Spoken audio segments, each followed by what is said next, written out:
Reel இல்லைன்னா சினிமாவே இல்லை.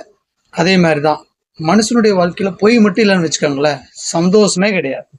ஆமா, இன்னைக்கு நம்ம ரீல்ஸ் லைஃப்பால இன்னைக்கு நான் ஒரு ரீல்ஸை பத்தி சொல்ல போறேன். அதாவது எப்படின்னு கேட்டீங்க அப்படின்னா, ஒரு பையன் வந்து ஒரு யாரோ ஒருத்தரை லவ் பண்ணியே ஆகணும் அப்படின்ற குறிக்கோளோட அவன் டெய்லி அலையிறான். எல்லாத்துக்கிட்டையும் போய் தன்னுடைய காதலை வந்து சொல்றான்.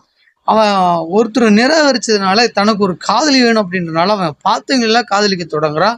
போய் லவ் சொல்றான்.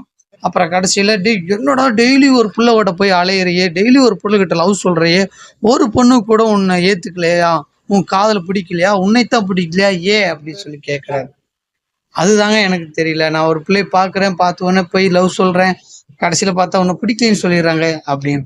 இத்தனை பிள்ளைகிட்ட சொல்லி ஒரு பிள்ளை கூட உன் லவ்வை ஏத்துக்கல, நீ என்ன அப்படி என்னதான் சொன்னோம்னா, சார் உண்மையை சொல்றேன் சார். அட பாடா போன நாயி, ஃபர்ஸ்ட் உண்மை உண்மை வந்து பிடிக்காதது யாருக்கு அப்படின்னா பெண்களுக்கு தான். உண்மை அவங்களுக்கு பிடிக்கவே பிடிக்காது. எந்த காலத்துலயும் உண்மை மட்டும் அவங்களுக்கு பிடிக்கவே பிடிக்காது. அவங்களுக்கு பிடிச்சதே போய் தான். அதை சொல்லலைன்னா எப்படி கிடைக்கும்? நீங்களே யோசனை பண்ணுங்க. நம்மளே இருக்கிறோம், நம்ம ஒரு அறிவாளி, போய் மீனுக்கு போய் கல்லை போட்டு மீனை பிடிக்க முடியுமா? புழு போட்டு தான் மீனை பிடிக்க முடியும். அப்படிதான்.